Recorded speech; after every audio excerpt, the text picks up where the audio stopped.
अस्सलाम वालेकुम नाज़रीन, आप देख रहे हैं प्रोग्राम दो टोक। मैं हूं किरण नाज।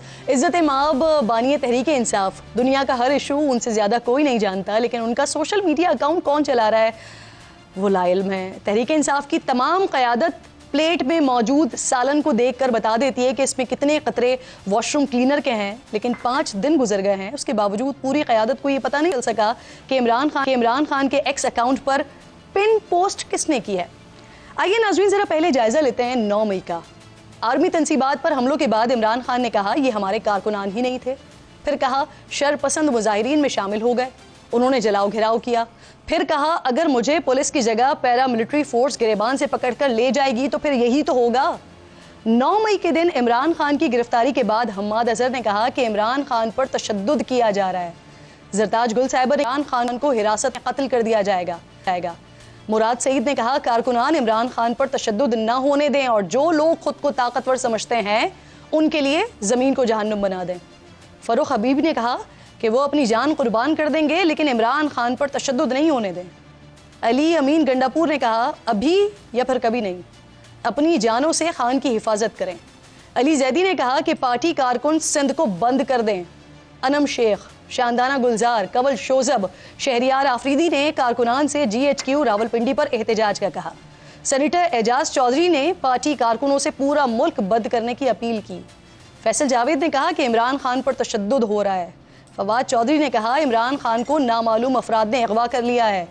यास्मीन राशिद और पंजाब की क़यादत कोर कमांडर हाउस के बाहर कारकुनान को लेकर पहुंच गई, लेकिन जब सब हो गया तो तहरीक इंसाफ की पूरी क़यादत कहने लगी कि 9 मई की जलाओ घिराव किया वो काबिल मजम्मत है, सज़ा दें उन्हें। जिन लोगों को आपने निकलने का कहा, मुल्क बंद करने का कहा, बदला लेने का ऐलान किया, जान कुर्बान करने की हिदायत दी, जब वो फंस गए तो क़यादत कहती है कि इन्हें सज़ा दो जिन्होंने ये सब किया है। 9 मई तो बहुत गलत था, हमारे लोगों को गुमराह किया गया है। इस पर ही बात ख़त्म नहीं होती है। कुछ वक्त गुजर जाने के बाद तहरीक इंसाफ की क़यादत ने जिसकी मजम्मत की, जिन लोगों को सज़ा देने का मुतालबा किया, फिर उन्हें अपने बेगुनाह मासूम कारकुनान कहने लगे और 9 मई को फॉल्स फ्लैग ऑपरेशन का नाम दे दिया। असद कैसर ने कहा 9 मई को जो हुआ वो मोहसिन नकवी और IG पंजाब का रचाया हुआ ड्रामा था। अब ज़रा एक्सपोस्ट का जायज़ा लेते हैं। रियासती बयानिए के ख़िलाफ़ एक वीडियो अपलोड होती है। जब पूछा जाता है किसने की, कैसे हुई, क्या खान साहब की इजाज़त से हुई, जवाब सुनिए। पार्टी तर्जुमान रऊफ़ हसन कहते हैं बानिए PTI का अकाउंट पाकिस्तान से नहीं बल्कि अमेरिका से ऑपरेट होता है, लेकिन जैन कुरैशी कहते हैं बानिए PTI का अकाउंट न सिर्फ पार्टी क़यादत खुद चलाती है बल्कि हर चीज़ पोस्ट करने से पहले उसकी बानी से मंजूरी और तायद ली जाती है। अली मोहम्मद खान और बैरिस्टर गौहर कहते हैं इमरान खान को वीडियो का कुछ मालूम नहीं है। रऊफ़ हसन तो ये भी कह रहे हैं कि उन्होंने ज़ाती मसरूफियात के बाइस वीडियो अब तक देखी नहीं है और देखने का होगा कि हटाना है इसे या नहीं हटाना। शहजाद अकबर कहते हैं वीडियो हकीकत पर मबनी है, इसमें कुछ गलत नहीं है। इन बयानात को लेकर कहा जा रहा है कि तहरीक इंसाफ में तकसीम है, दर हकीकत ये तकसीम नहीं है, बल्कि 9 मई की तरह ये सब मिलकर आज भी सारी अवाम को, सारे पाकिस्तान को, खैर आगे बढ़िए। FIA ने साबिक़ वज़ीर आज़म और बानिए PTI की जानिब से मुबैना तौर पर फ़ौज को बगावत पर उकसाने की ट्वीट की तहकीकात का आगाज़ कर दिया है। गुज़िश्ता रोज़ FIA साइबर क्राइम टीम बानिए PTI से तहकीकात के लिए अडियाला जेल पहुंची थी, लेकिन साबिक़ वज़ीर आज़म ने शामिल तफ्तीश होने से इनकार किया है। कह रहे हैं कि वो FIA के किसी भी सवाल का जवाब उस वक्त तक नहीं देंगे जब तक उनके वकला मौजूद नहीं हों। कहा जा रहा है कि इस मामले पर बानिए तहरीक इंसाफ के ख़िलाफ़ संगीन गद्दारी केस भी बन सकता है। सोशल मीडिया पर जारी मुहिम पर पाक फ़ौज की जानिब से भी बड़ा सख्त रद्द-ए-अमल सामने आया। गुज़िश्ता रोज़ हुई फॉर्मेशन कमांडर्स कॉन्फ्रेंस के शुरका ने कहा मुल्क में जारी डिजिटल दहशतगर्दी का मकसद इदारों और आवाम के दरमियान खलीज डालना है। प्रोपेगेंडा करने वालों की पुश्त पनाही गैर मुल्की स्पॉन्सर्ड प्रॉक्सीज से की जाती है। हुकूमत ने 2 टोक इसकी मजम्मत की है। नायब वज़ीर आज़म इसहाक डार कहते हैं कि जो रियासत के ख़िलाफ़ खड़ा होगा उससे मुज़ाकरात नहीं होंगे। दूसरी तरफ सुन्नी इत्तेहाद काउंसिल की मखसूस नशिस्तों के मामले पर सुप्रीम कोर्ट ने 13 जजेस पर मुश्तमिल फुल कोर्ट तश्कील दे दिया है। चीफ जस्टिस की सरबराही में फुल कोर्ट 3 जून को समाअत करेगा। इन तमाम अहम मामलात पर बात करने के लिए मेरे इंतहाई मोअज़्ज़ज़ मेहमानों में सेनेटर नासिर भट्ट साहब पाकिस्तान मुस्लिम लीग नून की नुमाइंदगी करते हुए साथ मौजूद हैं। सेनेटर डॉक्टर हुमायूं अहमद साहब पाकिस्तान तहरीक इंसाफ की नुमाइंदगी करते हुए स्टूडियो में मौजूद हैं और उसके साथ साथ तज्ज़िये के लिए सीनियर एनालिस्ट हैं, सीनियर जर्नलिस्ट हैं, सलीम बुखारी साहब प्रोग्राम में मुझे ज्वाइन कर रहे हैं।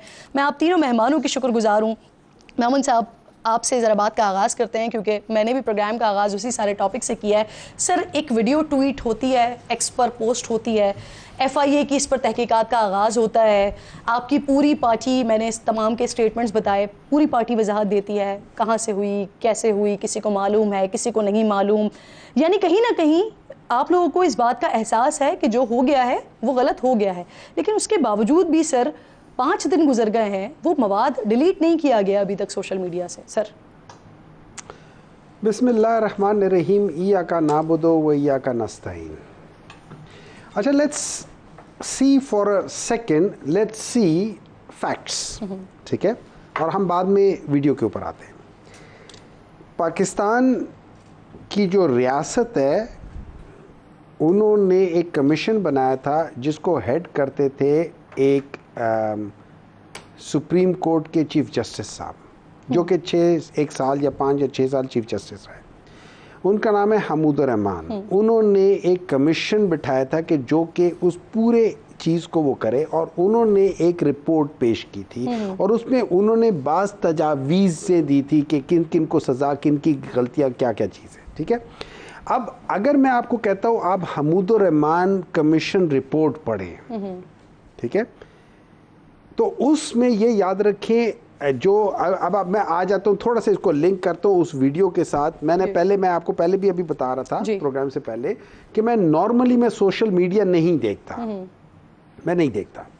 जब इसके बारे में सारी चीज़ों ही मैं गया और मैंने ये वीडियो निकाली और मैंने पहली बार देखी कि क्या इसके अंदर क्या चीज़ है। अच्छा, उसके अंदर अगर आप देखें, उसके अंदर बेसिकली एक फ़र्द वाहिद है जिसका नाम है जनरल याया।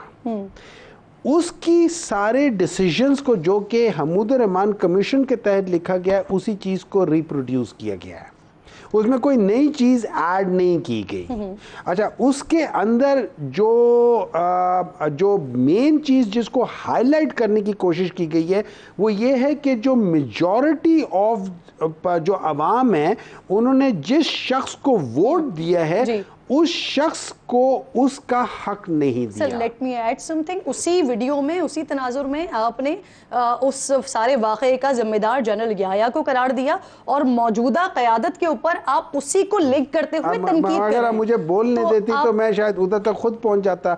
मैं तो शुरू में था ना, आप तो एकदम एंड पे आ गई हैं, ठीक है। अब आप उसमें ये देखिए कि जो सारा मामला हुआ था कि एक आदमी जो इलेक्शन जीता है, और उस इलेक्शन से पहले भी ये याद रखें उसके ऊपर ये सारा मसला 1971 का नहीं है। अगर आप इसको बैक में जाके देखें तो ये 1962-63 से ये मसले शुरू हो जाते हैं। 1965 में जब अयूब खान वो बन जाता है सदर, और उसके बाद फिर 1966 में उसके ऊपर ये याद रखें ये सबसे ज़्यादा मुजीबुर रहमान उसकी अपोजिशन करता है। 1969 में कहीं जाके भुट्टो ने आके वो सारा चीजें कहता है। 1967 में ये मामला कहीं से भी शुरू हो रहा है, सुन लेना, सुन ले, बट मुल्क की सलामती की जो इदारे हैं, मुझे एक बात बताएं, उनके ऊपर कैसे संगीन इल्जामात लगा सकते हैं सर? एक मिनट है, होल्ड ऑन।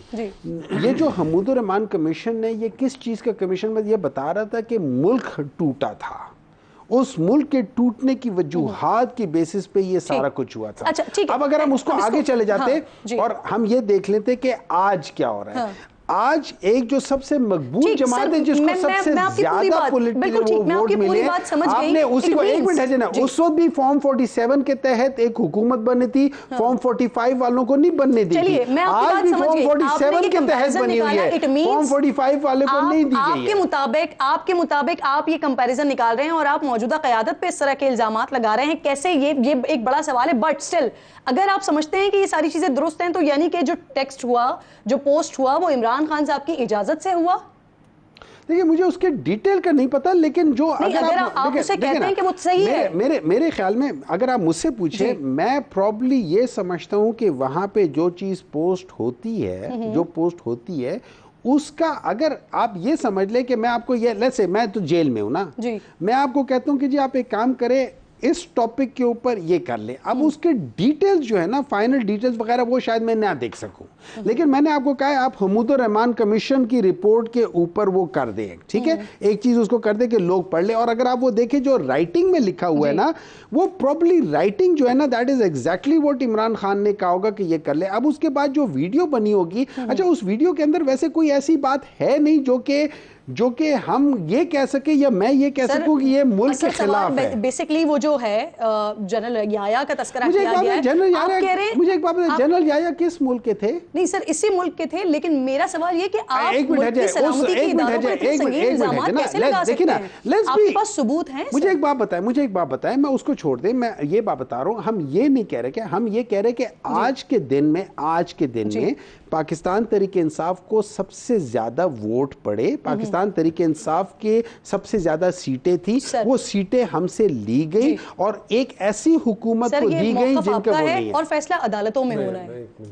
सर मौकफ आपका है, फैसला तो अदालतों में होना है। हमारा तो मौकफ है ना। मुझे एक बात बताएं, आप लोगों ने ये रिपोर्टिंग में 9-10 को ये रिपोर्ट नहीं किया आप लोगों ने। आप मुझे बात बताएं, जेयूआई इस वक्त क्या कर रही है? जेयूआई तो पाकिस्तान तहरीक इंसाफ को पसंद नहीं करती। जेयूआई का मौकफ भी यही है। जेयूआई तो यहां तक कह रही है कि ये जो इलेक्शन हुआ है, ये इलेक्शन नहीं था, ये ऑक्शन था।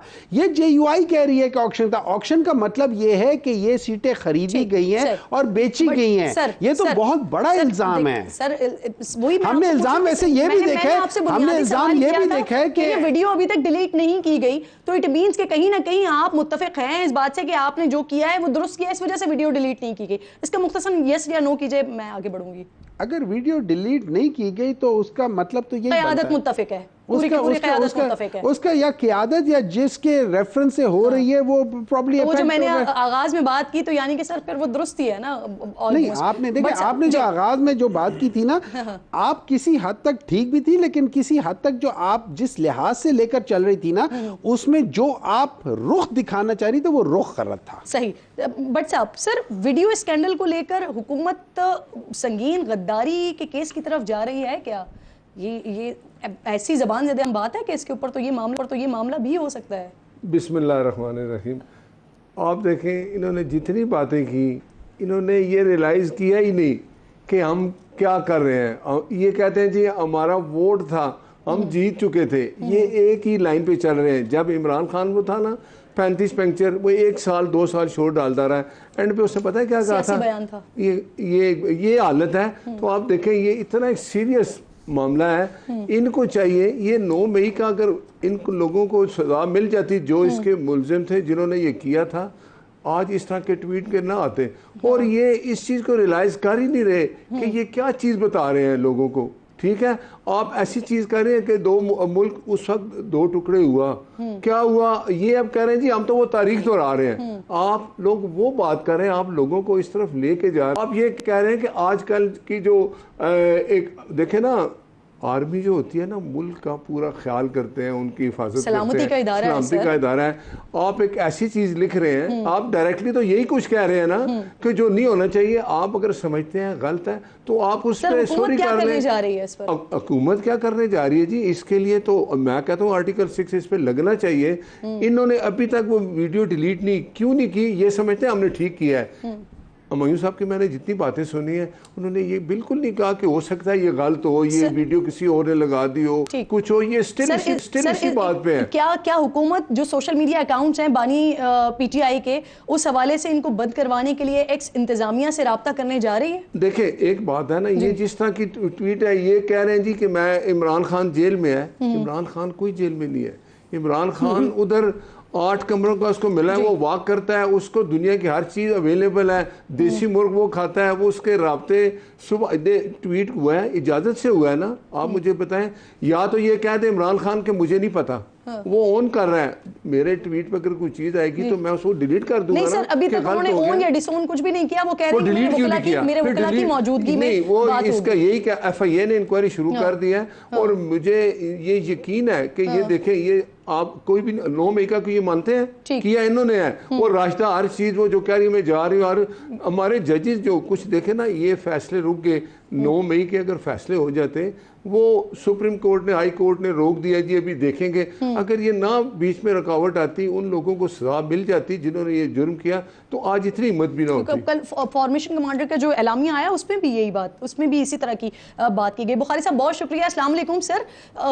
पीटीआई के लोग वाकईतन इतने ही मासूम हैं कि वीडियो एक पोस्ट होती है, पोस्ट होने के बाद 5 दिन गुजर जाते हैं, मुख्तलिफ जस्टिफिकेशंस हमारे सामने आ रही हैं, लेकिन वो वीडियो अभी तक डिलीट नहीं हो रही है।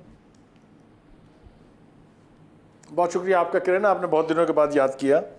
जो हमारे साथी ने की है, सबसे पहले उसके हवाले से 2-4 बातें अर्ज कर देता हूँ। पहली बात तो ये है कि आप इस वीडियो को पहला कदम ना समझें, ये बिल्कुल मिसनमर है, ये पहला नहीं है। आप उससे पीछे चलिए थोड़ा सा। अली अमीन गंडापुर साहब के बयानात सारे देखिए, वो क्या कह रहे हैं। 1971 का राग जो है वो तो अलापना शुरू किया था अली अमीन गंडापुर साहब ने, जब वो चाहे बिजली के हवाले से था, चाहे अपने हक लेने के हवाले से था। उन्होंने याद कराया कौम को कि 1971 की तारीख दोहराई जाएगी वगैरह वगैरह। तो it is in the context, ये अचानक नहीं हुआ है। This video is not uploaded just like that. इसका एक बाकायदा इसकी बैकग्राउंड है। एक दूसरी बात यह है कि जिस तरह की इंटरप्रिटेशन की जा रही है पार्टी के अंदर, पार्टी के सोशल मीडिया हैंडलर्स के थ्रू, जिसके नतीजे में ये एक वीडियो हमारे सामने आई है, it's a campaign, it is well orchestrated campaign. इसे ये समझना कि गलती हो गई है या अचानक पता नहीं किसने चला दी है, ऐसा कुछ नहीं है। अगर ऐसा कुछ हुआ होता तो 5 दिन पहले वो हट गई होती वहाँ से। एक बात तो ये है कि this is a calculated move. दूसरी बात यह है कि डिनायल मोड जो है ये पहचान है पीटीआई की। एग्जैक्टली सर, मैं यही आपसे पूछना चाह रही थी, क्या सर ये पीटीआई किसी हिकमत अमली के तहत कर रही है? नहीं, मैंने आपसे अर्ज किया आपको, ये एक बात तो आप ये समझ लें कि पीटीआई में पत्ता भी नहीं हिलता है बगैर बानी पीटीआई की मर्जी के। लिहाजा जो भी मूव होती है वो चाहे अदालतों में हो, अदालतों के बाहर हो, सियासतदानों के साथ हो, सियासतदानों के खिलाफ हो, इंटरनेशनल अरीना में हो, जो कुछ भी है वो उनकी मर्जी के बगैर नहीं हो सकता। ये मेरे ख्याल से हमारे दोस्त जो बैठे हैं वो इससे इत्तफाक करेंगे। IMF के दफ्तर के खिलाफ सामने मुजाहरा उनकी मर्जी के बगैर नहीं हुआ। शौकत तरीन और तैमूर झगड़ा साहब ने और मोहसिन लगारी साहब ने IMF को ख़त उनकी मर्जी के बगैर नहीं लिखा था। ये जो कुछ भी है एक लंबी फहरिस्त है, अगर आप कहेंगे तो मैं दोहरा देता हूँ उसको। ये सारे एक्ट बानी पीटीआई की मर्जी से होते हैं। ये क्यों होते हैं मर्जी से, इसकी भी एक पीछे तारीख है, अगर कहेंगी आप तो मैं उसमें थोड़ा सा हल्का सा टच कर देता हूँ। सबसे पहले हमें पता चला कि साइफर के ज़रिए कि एक सुपर पावर ने पाकिस्तान में एक हुकूमत को गिराने की साजिश की। आपको याद होगा किस तमतराक से वो अवामी जलसों से लेके और पूरी दुनिया में सोशल मीडिया के ऊपर वो गाया गया था। बाद में हमें कहा गया कि नहीं, इंटरव्यू में सर विथड्रॉ कर दिया उसे। जी, मैं आ रहा हूँ, उसी तरफ आ रहा हूँ। उन्होंने कहा नहीं नहीं नहीं नहीं, वो तो गलती हो गई, ये इम्पोर्टेड नहीं थी, ये तो इंडिजिनस थी, ये तो यहाँ जनरल बाजवा ने की थी। चलिए जनाब, उनके फॉलोअर ने भी मान लिया, लोगों ने भी कहा कि शायद मुमकिन है यहाँ हुई हो।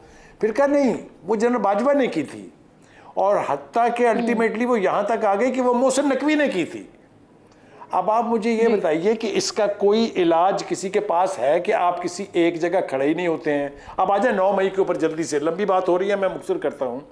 सबसे पहले 9 मई पर बानी पीटीआई ने सुप्रीम कोर्ट के कोर्ट रूम में बैठ के कहा कि अगर आपने देख लिया मुझे पकड़ के, मेरे टाइगर्स ने क्या किया, अगर आप मुझे दोबारा पकड़ने से गए तो इससे बदतर होगा। ये हवा में नहीं कह रहा हूं मैं, ये वीडियो के ऊपर ये स्टेटमेंट मौजूद है उनका। फिर उसके बाद उन्होंने कहा ये तो हमारे लोग ही नहीं थे, बिल्कुल हम तो नहीं जानते कौन लोग थे ये। फिर उन्होंने कहा नहीं, ये तो एजेंसियों के लोग थे, ये तो एजेंसियों ने कराया, और अल्टीमेटली ये भी आ गया कि सारा मोहसिन नकवी और IG का ड्रामा था। अब आप ये देखिए, ये एक बाकायदा चीज मैंने आगाज में बताई, बिल्कुल ये हवा में नहीं है। तो कहने का मतलब ये है कि अगर ये सर फिर भी बेनिफिट ऑफ डाउट देते हुए, एक आखिरी बात की इजाजत दें, कंप्लीट कर लें। एक आखिरी बात की इजाजत दीजिए किरण। मैं करेक्ट करना चाहता हूं बानी पीटीआई को भी, उनकी पार्टी को भी, उनके सब लोगों को भी, कि शेख मुजीबुर रहमान का एपिसोड जो है वो इन्हीं की पार्टी के लीडर जो हैं उमर अयूब साहब, उनके दादा अब्बा की कारस्तानी थी, जिन्होंने 1960 मिड 60s में अगरतला साजिश केस बना के शेख मुजीबुर रहमान को पकड़ा था। That led to the dismember of Pakistan. ये मैं आपको कन्विक्शन से as a student of history बता रहा हूँ। ठीक जी, सही सही, बिल्कुल ठीक। सर हुमायूं साहब, सर क्या खान साहब का अकाउंट मिसयूज हो रहा है, पार्टी पॉलिसी से हटकर कोई इस्तेमाल हो रहा है, एक ये, और इसके साथ साथ फिर ये भी सर कि अभी तक आप लोग ये पता नहीं कर सके कि वो जो पोस्ट हुई है वो की किसने है। और बुनियादी सवाल फिर यहाँ पर ये बनता है कि आपकी पार्टी में माशाल्लाह ऐसे लोग मौजूद हैं जो ये मालूम कर लेते हैं कि जी खाने के अंदर 3 कतरे टॉयलेट क्लीनर डाल के दे दिया गया है, लेकिन 5 दिन में ये नहीं पता चल पाता कि पोस्ट किसने की है। सर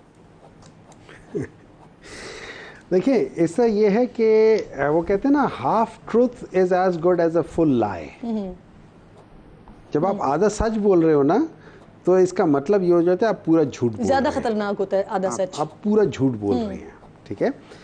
अब जैसे मैंने सारी बातें सुनी है, उसमें बहुत सारी चीज़ें ऐसी थी। मैं आज भी मैं कहता हूँ, अभी भी कहता हूँ, मैंने इस वाक़े के बाद मैंने वो वीडियो देखी, मुझे उस वीडियो में कोई ऐसी बात मुझे नज़र नहीं आई, मे बी मैं बायस्ड हूँ, इस वजह से मुझे नज़र नहीं आई कि जिसमें हम ये कहें कि इसमें कोई हम रियासत के ख़िलाफ़ कहीं कोई अटैक कर रहे हैं, कोई इसमें कोई बात नहीं है। उसमें कंपैरिजन एक बताया गया कि उस वक्त जो वाकया हुआ था वो क्यों हुआ सर था। ये हम ऑलरेडी डिस्कस आप कर चुके सुन हैं। लेना जी। सुन ले। अब जैसे नहीं, मैं इसलिए कह रहा हूँ कि मैं सलीम बुखारी साहब को कह रहा हूँ कि एक दफ़ा ज़रा ठंडे दिल से उसको देख ले, उसमें कोई ऐसी बात नहीं है। और उसके कंपैरिजन ये ड्रॉ किया था कि आज के दिन में जिस तरीके से उस वक्त के फॉर्म 47 की हुकूमत बनाई गई थी और फॉर्म 45 वाले को नहीं बताई गई थी, तो हम जिस रास्ते पे गए थे उस रास्ते में हमें बड़ा नुकसान हुआ। तो आज अगर हम उसी रास्ते पे जाएंगे तो हमें फिर नुकसान होगा, क्योंकि वहाँ बड़ी गहरी खाई है। तो खुदा के लिए उस रास्ते पे हमें एज अ पाकिस्तानी नहीं जाना चाहिए। तो मैं अगर हूँ, मैं ये कह रहा हूँ, तो मैं पाकिस्तान का दोस्त हूँ, पाकिस्तान का दुश्मन नहीं हूँ, ठीक है। मैं पाकिस्तान का दुश्मन नहीं हूँ, ठीक है।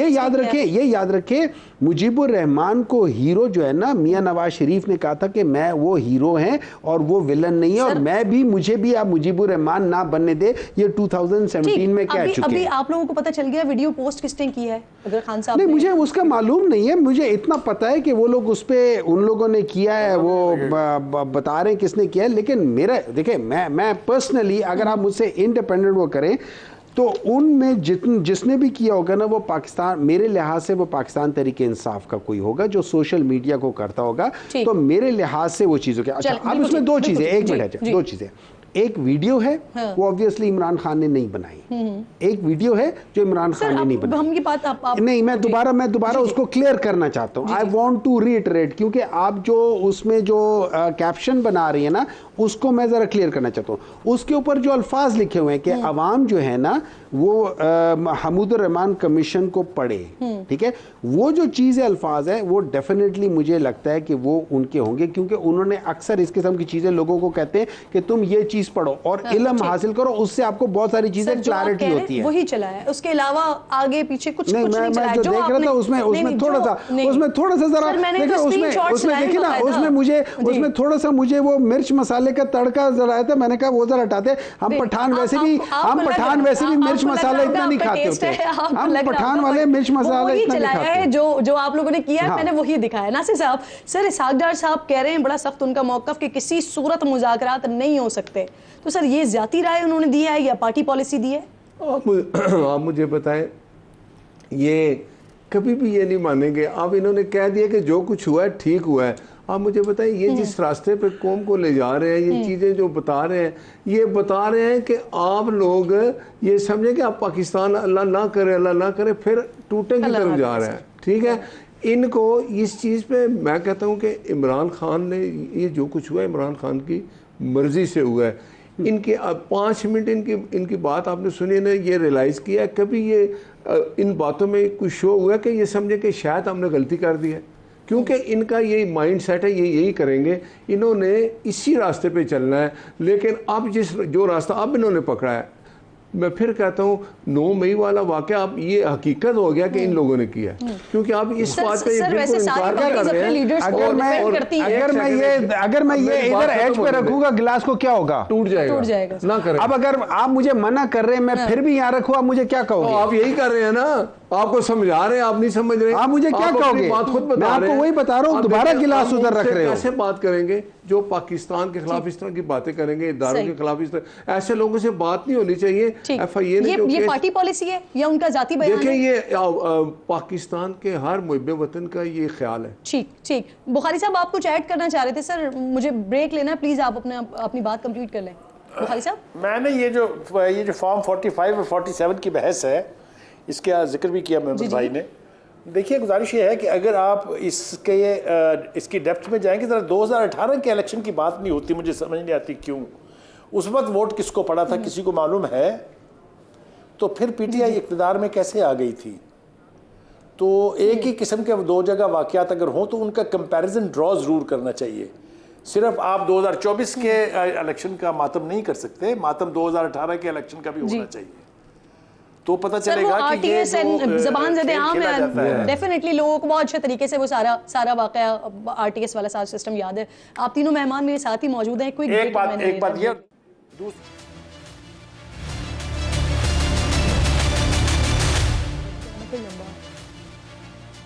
प्रोग्राम में एक बार फिर आपको खुशामदीद कहती हूँ जी। मेरे तीनों मौजूद मेहमान स्टूडियो में मेरे साथ मौजूद हैं। अभी बड़ी अच्छी खबर आई है पाकिस्तानी आवाम के लिए। ऑब्वियसली पेट्रोल की कीमतों में 15 रुपए और कुछ पैसे की कमी हुई है। आज एक और अहम डेवलपमेंट हुई है, फुल कोर्ट तश्कील दिया गया है मखसूस नशस्तों के हवाले से।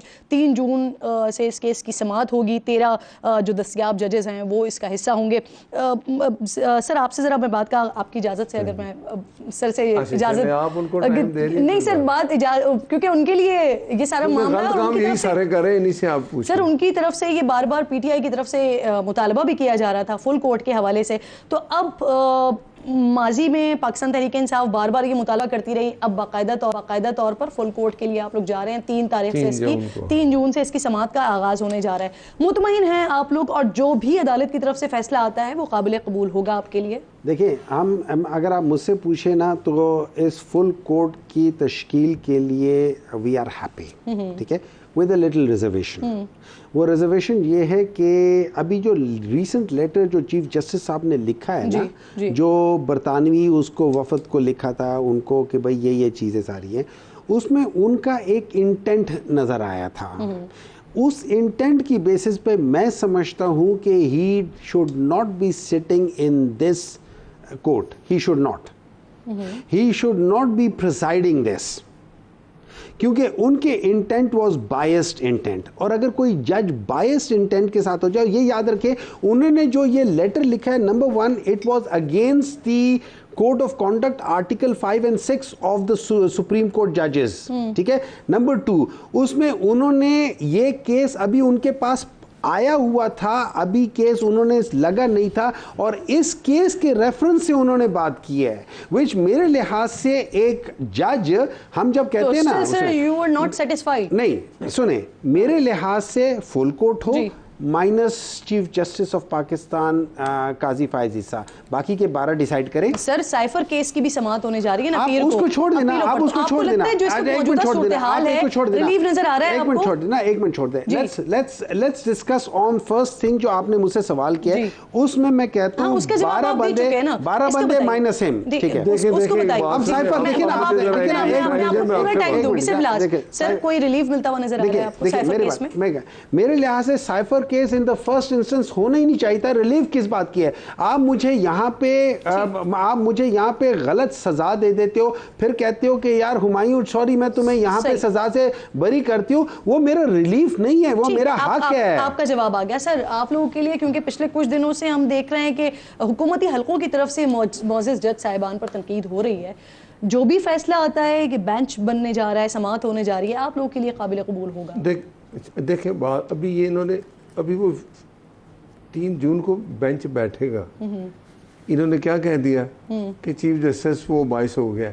ये इन्होंने किसी चीज़ को नहीं मानना, इन्होंने इसी तरह रहना है। 2018 में वो उस वक्त का जो चीफ जस्टिस था ना, वो 22 था कि नहीं था? जो इमरान खान की टिकटें बेचता रहा बाद में, उसने क्या क्या किया। आज मुल्क जिस हालत में, उसमें इमरान और वो चीफ जस्टिस दोनों एक ऐसे थे। उनको उस वक्त, अब देखे ना, मेरे कायद ने अब भी ये कहा कि आपने जो कुछ किया, एक था वो जज जिसने अभी सुप्रीम कोर्ट का चीफ जस्टिस बनना था। सर वैसे अब आपकी वो पार्टी इस चला गया ना पोजीशन में घर। है कि आपके कायद अगर कोई मुतालबा करते हैं, कोई एतराज करते हैं, तो आप लोग तो कार्रवाई कर सकते हैं। देखे लेकिन ना, वो आज भी नहीं कार्रवाई होगी, अब शुरू होगी। देखे मैं अब ये 13 जजेस का ये 3 जून को बैठ है ना कि ये जो मखसूस नशिस्तों वाला है, भुट्टो साहब का भी एक फैसला हो गया, बेंच ने कहा जी उनको सजा गलत हुई थी।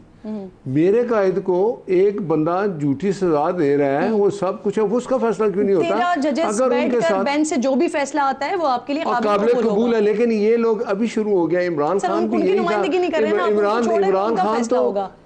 वो 35 पेंचर का जी। लाग राब्ता रहा 2 साल, उसके बाद का वो मैंने सुना था। बात यह है कि 2 हालात अब चल रहे हैं। इन लोगों ने देखे, अगर मैं फिर कहता हूँ कि 9 मई के वाकयात में जजेस ने उधर स्टे दे दिए, फैसले रुक गए। अगर वो कंटिन्यूटी चली जाती, जो थे असल मुजरिम उनको सजा मिल जाती, तो मेरा ख्याल है ये जो आप ये नया काम जो उन्होंने शुरू किया ये नहीं होने चाहिए थे। लेकिन आप याद रखें कि इमरान खान की मर्जी से सारा कुछ हो रहा है, ये सब लोग एक लाइन पे हैं, इनको इसकी अगर सजा नहीं रहे हैं मिली, कि आपके लिए काबिल कबूल होगा जो भी फैसला होगा। आता है देखिए इस फैसला समाअत के जो बाद। भी होता है, बुखारी साहब, आपने दोनों मेहमानों की राय सुनी, पीटीआई की भी आपने राय सुनी और पीएमएलएन हुकूमती जमात की भी आपने राय सुनी। सर क्या देख रहे हैं आप, जो भी फैसला आता है, और अगर इसको हम अगर फर्जी तौर पर देख लें, अगर पीटीआई को इससे फायदा हो जाता है, पहुंच जाता है, मखसूस नशिस्तें मिल जाती हैं, तो हुकूमती सफ़ों पर इसका कोई असर पड़ेगा? सर देखिए, पहली बात तो यह है कि इस फैसले का हमें इंतजार करना चाहिए इससे पहले कि हम कोई कंक्लूजन ड्रॉ करें। जी।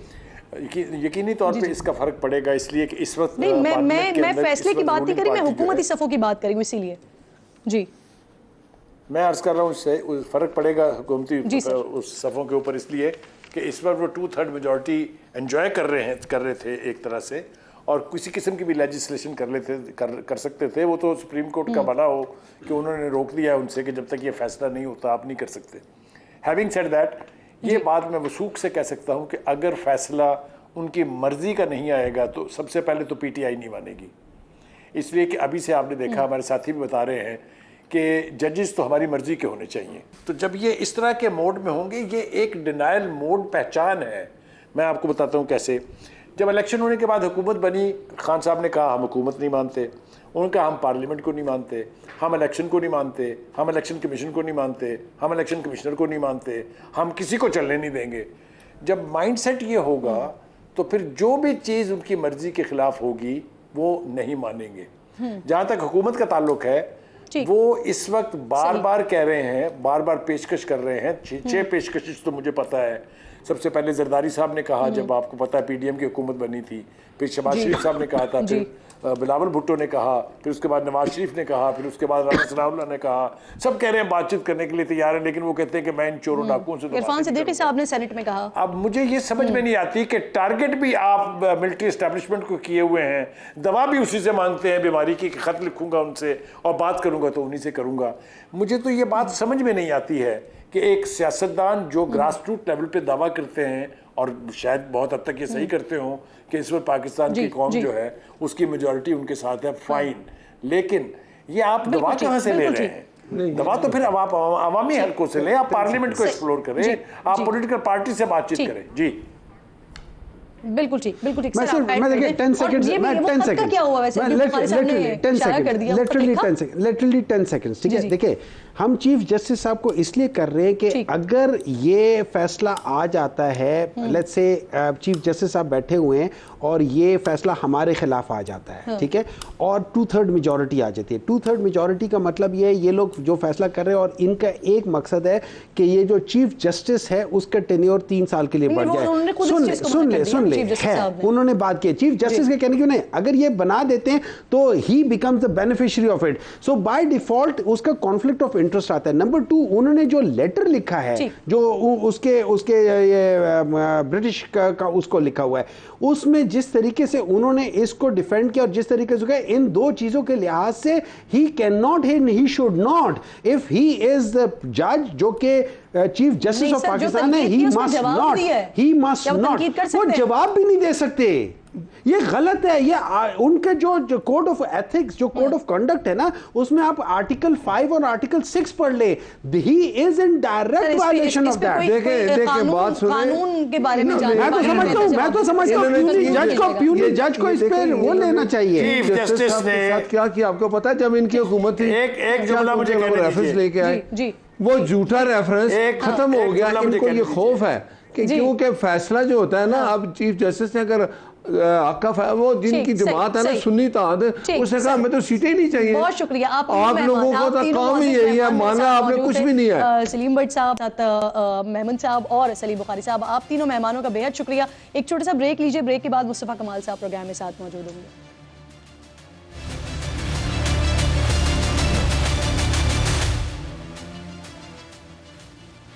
प्रोग्राम में एक बार फिर जी आपको खुशामदीद कहूँगी। कल एक अहम मुलाकात हुई है MQM पाकिस्तान और वज़ीर आज़म के दरमियान, और जो इत्तलात आ रही हैं उसके मुताबिक कुछ वजारतें रखी गई हैं सामने। इसके साथ साथ गवर्नरशिप के हवाले से भी डिमांड रखी गई है कि गवर्नर जो है वो सिंधा MQM से होना चाहिए। उसी मीटिंग का हिस्सा मुस्तफ़ा कमाल साहब, मेरे इंतहाई मोअज़्ज़ज़ मेहमान, प्रोग्राम में मुझे ज्वाइन भी कर चुके हैं। तो जो खबर जो ज़बान से आम है उसकी कंफर्मेशन मुस्तफ़ा भाई ज़्यादा बेहतर तरीके से दे सकते हैं। बहुत बहुत शुक्रिया आपका। अस्सलाम वालेकुम। सबसे पहले ये फरमाइए, जो मीटिंग हुई आपकी, डॉन की रिपोर्ट है कि आप लोगों की तरफ से कुछ वजारतों का मुतालबा किया गया है, सिंध की गवर्नरशिप पार्टी से ना लेने की यकीन दहानी भी प्राइम मिनिस्टर से मांगी गई है। तो मुस्तफा साहब, यकीन दहानी मिल गई आप लोगों को? एब्सोल्यूट लाई, एब्सोल्यूट अनट्रुथ। इसके ऊपर लफ्ज भी नहीं बोला गया। और जिस इंग्लिश अखबार का आप जिक्र करके गए, बिल्कुल जिसे कहते हैं लफ्ज भी नहीं बात हुई इसके ऊपर। और आई फेल टू अंडरस्टैंड कि इतना रिप्यूटेड अखबार है और ऐसी लीड लगी हुई। आज इस्लामाबाद से खबर शाई हुई, बिल्कुल कोई बात नहीं, इन दोनों इश्यूज पे कोई बात नहीं हुई है। और पूछिए, ना वजारतों के ऊपर और ना गवर्नरशिप के ऊपर आप क्लियरली कैटेगोरिकली कह रहे हैं कि बात ही नहीं हुई है इस पर। लफ्ज भी बात नहीं। वजीर आजम ने कराची के नौजवानों को मेरिट पर नौकरियां देने और शहर में यूनिवर्सिटी के कैंपसेस और दानिश स्कूल खोलने की भी मंजूरी दी है। क्या वाकई है ऐसा, और अगर है तो कैसे होगा ये सब मैकेनिज्म? अब जो गुफ्तगू में हम देखें, बात ये हो रही थी कि बात ये चल रही पिछले 1.5 महीने से 2 महीने से हमने पहले प्लानिंग कमीशन के जो वज़ीर हैं एहसन इकबाल साहब, उनसे मीटिंग हुई थी हमारी। और वहाँ पर ये बात आई कि शायद जो ये बात आ रही है कि वफाक जो है वो डेवलपमेंट के फ़ंड में सूबों को और MNAs को कोई पैसे नहीं देगा। ठीक है, हमने वज़ीर आज़म से उसके फॉलोअप में मुलाकात की है कल, और हमने उनसे गुजारिश ये की कि देखिए, पीपल्स पार्टी के पास अपनी प्रोविंशियल गवर्नमेंट है, PMLN के पास अपनी प्रोविंशियल गवर्नमेंट है, PTI के पास अपनी प्रोविंशियल गवर्नमेंट है। अगर आप उनको फंड नहीं भी दे दे तो अपने लोगों का बंदोबस्त कर लेंगे वो। हमारे पास तो कोई प्रोविंशियल गवर्नमेंट नहीं है। सिंध में प्रोविंशियल गवर्नमेंट पीपल्स पार्टी की है, और वो हमारी बात डेफिनेटली नहीं सुन रहे और नहीं सुनते। 15 सालों से उन्होंने हमें कुछ भी नहीं दिया है। तो अगर वफाक में हम आपके साथ हैं और अगर आप हमें हमारी कॉन्स्टिट्यूंसीज़ के लोगों के मसाइल के ऊपर हल करने के लिए हमें प्रोजेक्ट्स नहीं देंगे तो फिर हम कहाँ खड़े हैं? ये था हमारा मुद्दा। उस पर very nice of and we are very thankful to वज़ीर आज़म साहब, PM साहब, कि उन्होंने हमारी इस बात को बिल्कुल जायज़ करार दिया, मानी हमारी बात, और उन्होंने कहा कि मुल्क के माशी हालात बहुत नामुनासिब हैं, लेकिन हम अपनी पूरी आपकी जो बात है बहुत जायज़ बात है और हम आपकी ये बात मानते हैं। और उन्होंने फिर इंस्ट्रक्शंस जारी की। वहाँ पे जो डिप्टी प्लानिंग कमीशन के जो चेयरमैन थे, उन्होंने कहा कि जी इनकी जो भी वो है प्रोजेक्ट्स हैं उनको एकोमोडेट किया। एक तो ये वाली बात है। फिर K4 हमारी लाइफ लाइन है। पानी आपको पता है 260 मिलियन गैलन पानी ऑलरेडी फेडरल गवर्नमेंट ही सारा फंड कर रही है। हमने उसको एक्सपेडाइट करने के लिए कुछ प्रपोजल दिए, उन्होंने हमारी ये बात जो है वो मनो मान ली। फिर हमने कहा कि हमें कोटा सिस्टम पे भी सिंध में कोटा नहीं मिलता नौकरियों पे। जब दही कोटा खत्म हो जाता है तो आज की सूबाई हुकूमत जाली डोमिसाइल बनाकर शहरी कोटा भी जो है वो खा जाती है, किसी और डिस्ट्रिक्ट के लोगों को नौकरी दी जाती है। तो कराची, हैदराबाद, सक्खर, मीरपुर खास, नवाबशाह का नौजवान कहाँ जाए? तो हमने उनसे ये बात कही कि जो आपके पास जो नौजवान खुशहाल नौजवान प्रोग्राम के लिए जो आप कर्ज देते हैं छोटे बिजनेस शुरू करने के लिए, इसकी एलोकेशन जो है वो सिंध के अर्बन सेंटर्स के नौजवानों के लिए की जाए। इसके लिए एक मख्तस रकम रखी जाए जिसका जो है वो जिसको नौकरी नहीं मिल रही वो कम से कम नौजवान जो है वो कोई कारोबार कर सके। और अगली बात हमने ये की कि ये जो हम सोलराइजेशन करना चाहते हैं कराची और हैदराबाद, सक्खर, नवाबशाह में जो शहरी इलाके जो middle class, lower middle class हैं, उनको आप कर्ज हसना दें। और हमने नाम लिया, अखवत एक फाउंडेशन है, और भी ऑर्गेनाइजेशन होंगी, हमने एक ही नाम लिया, और भी उनको आप ये फंड करें। वो लोगों को सेलेक्ट करके 2 लाख, 2.5 लाख, 4 पैनल, 5 पैनल लगाने के लिए वो कर्ज दें, कर्ज हंसना, और 10-15 महीनों में वो वापस ले लें। जो जिसका बिजली का बिल 25,000 का आ रहा है और लाइट भी नहीं आ रही, वो 10,000 रुपए दे और 4 महीने किस्त उनको वापस करे और 4 बल्ब और 4 पंखे जला सकता है, ताकि वो जो मजदूरी करके आ रहा है वो अपने घर में कम से कम पंखे में सो तो सके, सुबह बच्चा स्कूल तो जा सके। ये वो और ये तजावीज जो आपकी तरफ से दी गई या समहाउ मुतालबा किया गया, ये वजीर आजम साहब ने एक्सेप्ट कर लिया, मान लिया इसे? उन्होंने एंडोर्स किया है तमाम हमारी बात। मैं वो बातें आपको बता रहा हूँ जो उन्होंने एंडोर्स किए हैं और उन्होंने जायज़ करार दिए, उन्होंने इंस्ट्रक्शंस जारी किए हैं। हम उम्मीद करते हैं कि ये अगले बजट में रिफ्लेक्ट होंगी सारी चीज़ें। और उन्होंने लोगों की, उनकी टीम थी वहाँ पर, और उन्होंने जो कंसर्न लोग थे उन्होंने बुला रखा था। और हमारी कोई भी बात कोई एग्जेजरेटेड नहीं थी, कोई भी हमारी जो है फारफेच डिमांड्स नहीं थी कि हम बहुत बड़ी लिस्ट, बहुत मुनासिब और जायज़ बात हमने वहाँ पे की। किसी मिनिस्ट्री का, किसी ओहदे का और इन चीज़ों का जिक्र भी नहीं आया उस लंबी मीटिंग में। सही, ठीक। अच्छा, मुझे बताइएगा एमक्यूएम के अंदर इस वक्त क्या कोई फैसला हो सका है गवर्नरशिप के हवाले से, कि आप लोग समझते हैं कि गवर्नरशिप आपके पास रहे, कामरान टिसोरी साहब को शायद तब्दील कर दिया जाए, और उसके लिए खुशबख्श शुजात साहिबा का नाम सामने आ रहा है। कामरान टिसोरी साहब के जो अपने स्टेटमेंट्स हैं उनसे भी कुछ इसी तरह का तासुर मिल रहा है, तो कोई आपके पार्टी के अंदर डिस्कशन इसकी मौजूद है?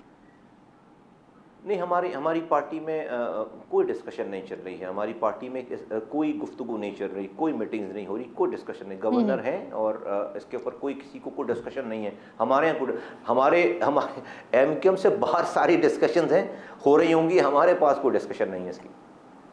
सही। अच्छा, ये बताइए मुस्तफा भाई, एमक्यूएम ने नैब कवानीन में जो हालिया तरमीम हुई उसकी मुखालिफत की है।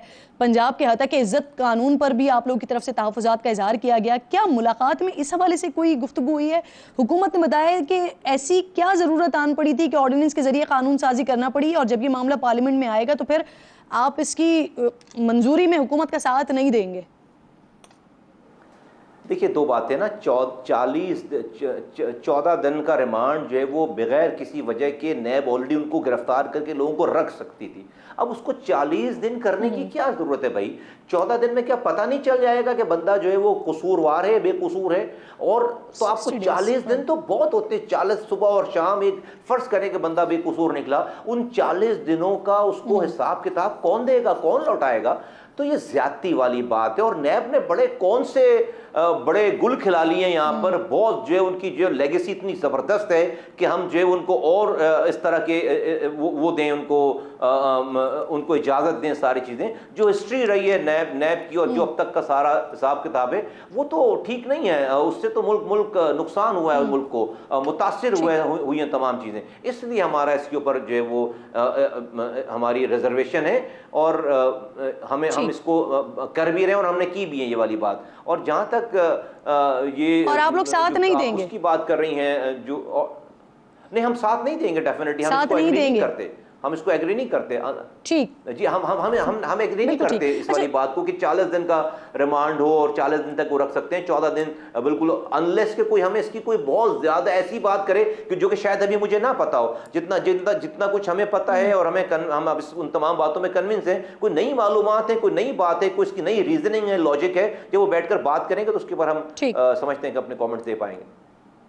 सही। मुस्तफा कमाल साहब, साबिक गवर्नर सिंध इशरत उल इबाद साहब, वो पिछले हफ्ते वापस आने का उन्होंने ऐलान किया और वो कह रहे हैं कि वतन वापस आकर सियासत में अपना किरदार अदा करेंगे। फिर उन्होंने ये भी दावा किया कि आप उनकी वापसी से खौफजदा हैं।